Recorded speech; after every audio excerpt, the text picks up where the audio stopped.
पिंपरी चिंचवड महानगरपालिका प्रभाग क्रमांक 21D मधून आमच्या भक्त रिक्षा संघटनेचे संतोष उबाळे साहेब उभे आहेत महानगरपालिका निवडणुकीसाठी।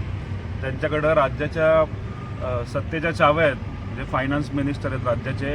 उपमुख्यमंत्री अजित पवारांनी काल घोषणा केली। अजितदादा काल म्हटले की जर का त्यांची पार्टी इलेक्शनमध्ये निवडून आली, त्यांची जर का महानगरपालिकेत सत्ता आली तर ते पुणे आणि पिंपरी चिंचवडमध्ये बस आणि मेट्रो मोफत करतील। अशाच प्रकारे आश्वासनांचा ट्रेंड आजकाल राजकारणामध्ये असल्यामुळे आम्ही सुद्धा आमच्या संघटनेकडनं हे जाहीर करतो, जर का आमचा उमेदवार नागरिकांना निवडून दिला तर आम्ही सुद्धा सगळ्या रिक्षा पुणे आणि चिंचवडमध्ये मोफत करू। सगळे मोफत देणार का रिक्षा?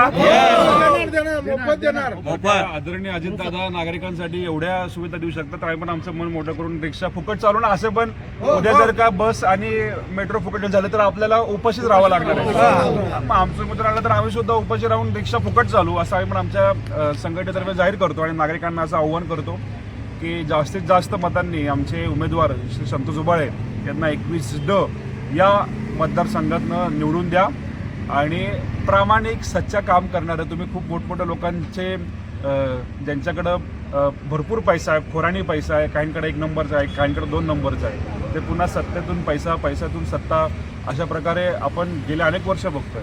जो सच्चा कार्यकर्ता आहे, जो सामान्य कार्यकर्ता, त्याच्यावरती एकही डाग नाही, अशा एखाद्या माणसाला जर का तुम्ही संधी दिली तर सांगू शकत नाही आपल्या सगळ्यांचं भविष्य बदलू शकतं। म्हणून सर्व नागरिकांना पण आव्हान करतो की पिंपरी चिंचवड महानगरपालिका प्रभाग क्रमांक 21D मधून जे आपले संतोष उबाळे सर अत्यंत प्रामाणिकपणे गेल्या अनेक वर्षांपासून गोरगरीब कष्टकऱ्यांसाठी काम करतात, त्यांना नागरिकांनी सुद्धा एक संधी द्यावी की त्यांचं प्रतिनिधित्व महानगरपालिकेत करावं। धन्यवाद। जय हिंद, जय महाराष्ट्र।